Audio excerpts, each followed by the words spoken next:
नमस्कार मित्रांनो, मी अमरदीप राऊत ऑफिशियल या यूट्यूब चॅनलवर आपले स्वागत करतो। मी आपल्यासाठी घेऊन आलो आहे इयत्ता 12वी विषय राज्यशास्त्र प्रकरण दुसरे 1991 नंतरच्या महत्त्वाच्या संकल्पना आणि समस्या जागतिकीकरण या प्रकरणावरील विस्तृत अशी नोट्स जी विद्यार्थ्यांना अभ्यासासाठी उपयुक्त असेल। मित्रांनो, तुम्ही जर माझ्या चॅनलवर नवीन असाल तर चॅनलला सबस्क्राईब करून बेल आयकॉनला प्रेस करा, जेणेकरून नवनवीन व्हिडिओचे नोटिफिकेशन सर्वात आधी तुम्हाला मिळेल। चला तर मित्रांनो, व्हिडिओला सुरुवात करूया। इयत्ता 12वी विषय राज्यशास्त्र प्रकरण दुसरे 1991 नंतरच्या महत्त्वाच्या संकल्पना आणि समस्या जागतिकीकरण या प्रकरणावरची विस्तृत अशी नोट्स।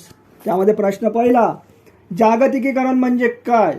जागतिकीकरणाने राष्ट्र आणि राष्ट्रातील लोक एकमेकांशी जोडलेले आहेत। जागतिक पातळीवर तंत्रज्ञानातील होणाऱ्या विकासामुळे अनेक बदल झालेले दिसून येतात। उदाहरणार्थ, परदेशातील अनेक विद्यालयात किंवा महाविद्यापीठात प्रवेश घेण्यासाठी आता ऑनलाईन प्रवेश घेता येतात। तसेच आपल्या मित्रमैत्रिणीशी किंवा कुटुंबियांशी जगाशी कोणत्याही भागातून व्हॉट्सअप किंवा मोबाईलद्वारे संवाद साधता येतो। आर्थिक व्यवहार आणि व्यापाराच्या संदर्भात देखील बदल झालेले दिसून येतात। भारतातून फुले आणि फळे युरोप अमेरिकेला निर्यात होतात, तर भारतीय बाजारपेठेत युरोप, अमेरिका किंवा चीन सारख्या देशातून माल येतो। देशाच्या भौगोलिक सीमाक्षेत्राबाहेर होणारा आर्थिक प्रक्रियेचा विकास आणि विस्तार म्हणजे जागतिकीकरण होय।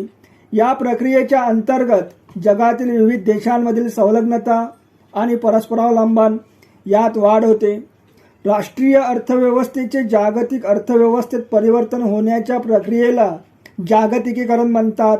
या प्रक्रियेत मुक्त व्यापार अभिप्रेत असल्यामुळे आयात निर्यात निर्बंध कमी होणे अपेक्षित आहे। जगात एखाद्या ठिकाणी होणाऱ्या घटकांचा दुसरीकडे प्रभाव पडताना दिसून येतो। या बदलाकडे पाहण्याचे अनेक दृष्टिकोन आहेत। एक मत असे आहे की जर आपण जागतिक पातळीवर एकमेकांशी जोडले गेलो असलो तरी राष्ट्रव्यवस्थेचे महत्त्व कमी झालेले नाही, किंबहुना राष्ट्राला आज देखील महत्त्व आहे। काही तज्ज्ञांच्या मते तंत्रज्ञान किंवा अर्थशास्त्राने राष्ट्रांना एकमेकांच्या जवळ आणले आहे। राष्ट्राचे सार्वभौमत्व तसेच अधिकार क्षेत्राच्या संकल्पनांना आव्हान दिले जात आहे। नागरी समाज आणि बिगर राजकीय अभिकर्ते महत्त्वाचे झाले आहेत।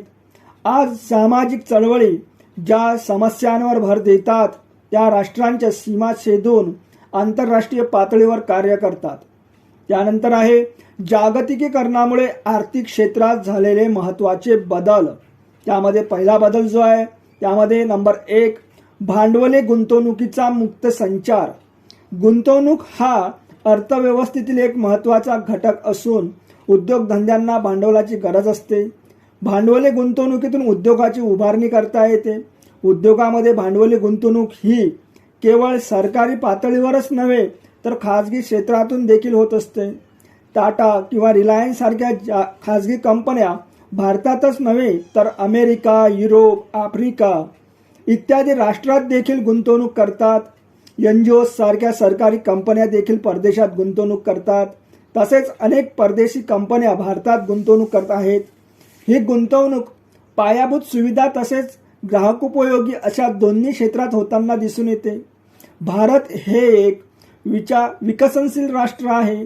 भारताला विकास साधण्यासाठी उद्योग क्षेत्रामध्ये वित्तीय गुंतवणुकीची गरज आहे। भारताच्या देशांतर्गत पातळीवरील गुंतवणुकीला आर्थिक मर्यादा आहेत, म्हणूनच परदेशी गुंतवणूक गरजेची आहे। पण अशी गुंतवणूक पायाभूत सेवा सुविधांमध्ये झाली तरच विकासाला मदत होईल। हे क्षेत्र ग्राहकोपयोगी क्षेत्रापेक्षा महत्त्वाचे आहे, कारण खरा विकास साधण्यासाठी रस्ते, रेल्वे, जलमार्ग, हवाई मार्ग या संपर्क साधनाचा विकास होणे गरजेचे आहे। म्हणून या क्षेत्रातील गुंतवणूक ही अधिक महत्त्वाची आहे। त्यानंतरचा महत्त्वाचा बदल जो आहे तो आहे नंबर 2, व्यापार या संकल्पनेत झालेले बदल। जागतिकीकरणामुळे व्यापार या संकल्पनेत घडून आलेले बदल पुढील प्रमाणे सांगता येतील। त्यामध्ये नंबर अ, 1995 मध्ये जागतिक व्यापार संघटनेची निर्मिती करण्यात आली. आयातीवरील सीमा शुल्क आणि इतर कर रद्द करून जागतिक पातळीवर व्यापार मुक्त करण्यासाठी राष्ट्रांना प्रोत्साहन देणे हे या संघटनेचे कार्य होते. आंतरराष्ट्रीय व्यापारासंबंधी असलेल्या नियमांच्या पालनाबाबत लक्ष ठेवणारी ही एकमेव संघटना आहे. देशादरम्यानचे व्यापार संबंधीचे जे विवाद सोडविणे आणि देशादरम्यान व्यापाराबाबत बोलणी घडवून आणते. व्यापार हा साधारणतः वस्तूचा केला जातो. लोखंड, कोळसा, खनिज तेल यासारख्या वस्तूंचा असू शकतो किंवा फळे, फुले, बियाणे यासारख्या नाशवंत वस्तूचा असू शकतो. 1990च्या दशकात व्यापार या संकल्पनेला अधिक व्यापक स्वरूप दिले गेले. बँक, विमा इत्यादी सेवा व्यापारात समाविष्ट करण्यात आल्या. त्यांच्या पुढे जाऊन बौद्धिक संपदेचा व्यापारही करण्यात येतो. यात कॉपीराईट, ट्रेडमार्क, पेटंट यासारख्या गोष्टींचा समावेश होतो. नंतर व्यापार कंटेनर कार्गोद्वारा मोठी जहाजे प्रचंड प्रमाणात मालाची वाहतूक करतात. त्याच्यासाठी विशेष बंदरे उभारली जातात. त्यामुळे आंतरराष्ट्रीय व्यापाराकडे बघण्याच्या दृष्टी. नंबर 3, ट्रान्सनॅशनल कंपन्यांचा उदय. 1990च्या दशकापर्यंत आर्थिक क्षेत्रावर सरकारी नियंत्रण होते. जागतिकीकरणाच्या युगात बदल झालेला दिसून येतो. ज्या खाजगी कंपन्या देशांतर्गत कार्य करीत होत्या त्या आता अन्य देशात व्यापार करतात. त्याचे रूपांतर बहुराष्ट्रीय कंपन्यांमध्ये झाले. ट्रान्सनॅशनल कंपन्यांचा उदय झाल्याने सर्वसामान्य माणसावर परिणाम झाला. तो पुढील प्रमाणे आपल्याला सांगता येईल. त्यामध्ये देशातील कुशल आणि अर्धकुशल कामगारांचे आज एका राष्ट्रातून दुसऱ्या राष्ट्रात स्थलांतर होताना दिसून येते. त्याचा परिणाम श्रमिक बाजारावर होतो. उदाहरणार्थ बरेच कुशल आणि अर्धकुशल कामगार आज पश्चिम आशिया, अमेरिका, युरोप इत्यादी ठिकाणी काम करीत आहेत. जागतिक क्षेत्राच्या वाढीमुळे सेवा क्षेत्रात रोजगाराच्या संधी वाढल्या आहेत. उदाहरणार्थ खानपान, माल वितरण, प्रवासी वाहतूक. लहान उद्योगांना बड्या बहुराष्ट्रीय कंपन्यांशी स्पर्धा करावी लागते. जे उद्योग किंवा दुकाने कार्यक्षम पद्धतीने चालवली जातात ती त्या स्पर्धेत टिकून आहेत. आज शहरात मोठी किराणा दुकाने किंवा मॉल्स जरी उभी राहिली असली तरी देखील छोटे दुकानदार, भाजी किंवा फळ विक्रेते हे आज देखील ग्राहक मिळवत आहेत, कारण ते आपल्या ग्राहकांना आवश्यक सेवा देतात. आज शेतकरी आपला माल मध्यस्थाशिवाय मोठ्या कंपन्यांना थेट विकू शकतात. बहुराष्ट्रीय कंपन्यांनी नवीन तंत्रज्ञान आणले आहे. तसेच भारतीय मालाला नव्या बाजारपेठा खुल्या केल्या गेल्या आहेत. उदाहरणार्थ भारत समुद्री उत्पादने, मांस, तांदूळ, मसाले, ताजी फळे आणि भाज्या, साखर, कॉफी, भुईमूग, काजू इत्यादी गोष्टी निर्यात करत आहेत. त्यानंतर आहे जागतिकीकरणाचे राजकीय क्षेत्रावर घडून आलेले परिणाम किंवा बदल. त्यामध्ये पहिला बदल किंवा परिणाम आहे लोकशाही शासनाचे वाढते महत्त्व. जागतिकीकरणाच्या कालखंडात जग लोकशाही शासन व्यवस्थेच्या दिशेने वाटचाल करीत आहे असे मानले जाते. सहभागी राज्य, नागरी केंद्रित शासन आणि सुशासन या संकल्पना आता महत्त्वाच्या होत आहेत. सहभागी शासन व्यवस्थेत त्या पारंपरिक निर्णय प्रक्रियेच्या पलीकडे जाऊन समाजातील सर्व घटकांना निर्णय प्रक्रियेत कसे सामील करता येईल हे बघितले जाते. नागरिक केंद्रित शासन आणि सुशासन व्यवस्थेत नागरी समाजाच्या सहभागावर भर दिला जातो. नंबर 2, राज्याचे स्थान.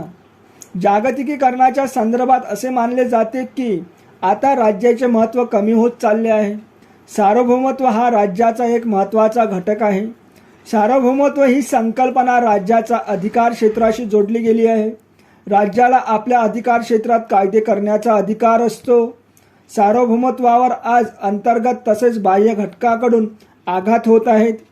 आंतरराष्ट्रीय कायद्याचा विस्तार, प्रादेशिक आर्थिक संघटना, बाजारपेठेचे जागतिकीकरण, पर्यावरण आणि मानवी प्रश्नाबाबतची वाढती चिंता ही सर्व बाह्य आव्हाने आहेत. तर राष्ट्रीय पातळीवरील सहमतीचा अभाव व त्यातून निर्माण होणारे मतभेद, वाढता वांशिक राष्ट्रवाद, बिगर राष्ट्रीय घटकांचे कार्य तसेच पर्यावरण, लिंगभेद आणि मानवतावादी समस्यांना मिळालेले केंद्रस्थान ही सर्व अंतर्गत आव्हाने आहेत.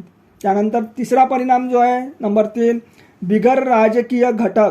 नागरी समाजाला मिळालेल्या वाढत्या महत्त्वामुळे बिगर राजकीय घटक पुढे झाले. म्हणूनच स्वयंसेवी संघटना आणि गैरसरकारी संस्थांना महत्त्व प्राप्त झाले आहे. आज आंतरराष्ट्रीय संबंध हे केवळ राष्ट्राच्या संबंधापुरतेच मर्यादित राहिलेले नाहीत, तर त्यात बिगर राजकीय घटकांचा देखील समावेश झाला आहे. ॲम्नेस्टी इंटरनॅशनल, ग्रीन पीस मूव्हमेंट सारख्या आंतरराष्ट्रीय स्वयंसेवी संघटनाप्रमाणेच दहशतवादी गट या बिगर राजकीय संघटनांचे महत्त्व वाढत चाललेले आहे. त्यानंतर आहे नंबर 4, मानवी हक्क. जागतिकीकरणाच्या युगात मानवाधिकाराचे संरक्षण एक महत्त्वाचा विषय बनला आहे. परंतु विकसित आणि विकसनशील देशात मानवाधिकाराच्या दृष्टिकोनात फरक करण्याची गरज आहे. तिसऱ्या जगाच्या दृष्टीने नागरी आणि राजकीय हक्काच्या आधी आर्थिक विकास साधण्याची गरज असते. तसेच वैयक्तिक अधिकारापेक्षा समाज आणि कुटुंब याचे महत्त्व अधिक आहे. उदाहरणार्थ, भारतीय संविधानाने सामाजिक न्यायावर अधिक भर देऊन अन्न, वस्त्र, निवारा, शिक्षण आणि आरोग्य यांना प्राथमिक महत्त्व दिले आहे. त्यानंतर आहे नंबर 5, विचारप्रणाली. विचारप्रणाली हा एक महत्त्वाचा घटक आहे. राष्ट्राचे वर्गीकरण हे एकीकडे साम्यवादी किंवा समाजवादी तर दुसरीकडे भांडवलशाही किंवा मुक्त लोकशाही प्रधान असे केले जाते. सोव्हिएत रशिया, चीन आणि पूर्व युरोपीय राष्ट्र ही साम्यवादी तर उत्तर अमेरिका आणि पश्चिम युरोपीय राष्ट्रे भांडवलशाही असे गट केले जाते होते. विचारप्रणाली हा राजकीय घटक होता. प्रत्येक राष्ट्राची अर्थव्यवस्था त्या राष्ट्राच्या विचारप्रणालीनुसार आखली जात होती. उदाहरणार्थ, पूर्व युरोपमध्ये साम्यवादी विचारप्रणाली होती आणि तिथे साम्यवादी अर्थव्यवस्था होती.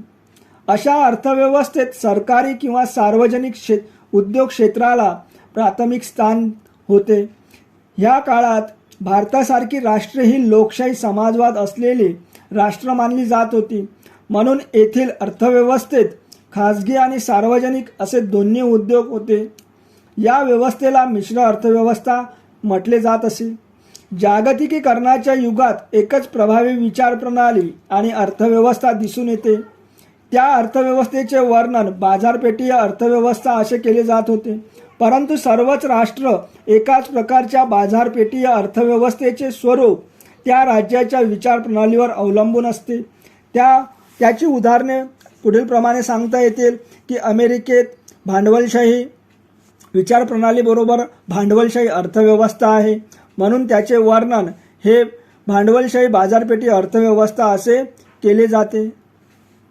पश्चिम युरोपीय राज्यामध्ये कल्याणकारी विचारसरणी आहे, म्हणून त्याचे वर्णन हे कल्याणकारी बाजारपेठी अर्थव्यवस्था असे केले जाते. चीनी राजकीय व्यवस्था ही साम्यवादी विचारप्रणाली मानते. 1990च्या चीनच्या अर्थव्यवस्थेत बदल झालेला दिसून येतो. आज चीनचे वर्णन हे साम्यवादी बाजारपेठीय अर्थव्यवस्था असे केले जाते. भारतात आपण बाजारपेठीय अर्थव्यवस्था हा शब्दप्रयोग वापरत नाही, आपण आर्थिक उदारीकरण हा शब्दप्रयोग वापरतो. त्यानंतर आहे तंत्रज्ञान. 1990च्या दशकात जागतिक संप्रेषणाच्या पद्धतीत आमूलाग्र बदल झाला. उपग्रह संप्रेषण प्रणाली, मोबाईल, टेलिफोन, फॅक्स, इंटरनेट इत्यादींनी जनतेच्या सामाजिक, राजकीय आणि आर्थिक जीवनात क्रांतिकारी बदल घडवून आणले. 1990मध्ये CNN भारतात केवळ दूरदर्शन हे एकमेव दूरचित्रवाणीचे माध्यम आहे किंवा होते. उदाहरणार्थ, आपण महाराष्ट्रात मुंबई आणि दिल्ली दूरदर्शनची चॅनल्स बघू शकत होतो. त्यानंतरच्या दशकात भारतात विविध सरकारी व खाजगी चॅनल्स सुरू झाली. उपग्रह संप्रेषण प्रणालीने भारतात कोणत्याही शहरात, गावात डिश अँटिनाच्या साहाय्याने कार्यक्रम बघता येऊ लागले. संप्रेषणाच्या इतर साधनांमध्ये बराच बदल घडून आला. पूर्वी घरोघरी टेलिफोन नसायचे. तातडीच्या कामासाठी लोक पोस्ट ऑफिसमध्ये जाऊन फोन करत असत. शहराबाहेर टेलिफोन करण्यासाठी ट्रंक कॉलची पद्धत होती. त्यानंतरच्या काळात STDची पद्धत सुरू झाली. मोबाईलचा वापर सर्वत्र होऊन मोबाईल फोन हे सरकारी तसेच खाजगी कंपन्यांमार्फत उपलब्ध आहेत. तंत्रज्ञानातील महत्त्वाची क्रांती ही इंटरनेट क्रांती आहे. जगात कोणाशीही कुठेही तात्काळ संपर्क साधण्याची सोय निर्माण झाली आहे. विचार, संस्कृती आणि माहितीचा जगात प्रसार कोठेही करणे यामुळे शक्य झाले आहे. इंटरनेटच्या सर्च इंजिनच्या माध्यमातून माहिती गोळा करता येते. तसेच ट्विटर, स्काईप, फेसबुक, इंस्टाग्राम, व्हॉट्सअपच्या माध्यमातून सोशल नेटवर्किंगची सोय उपलब्ध झाली आहे. माहितीच्या युगातील तंत्रज्ञान हे आंतरराष्ट्रीय स्वरूपाचे असते.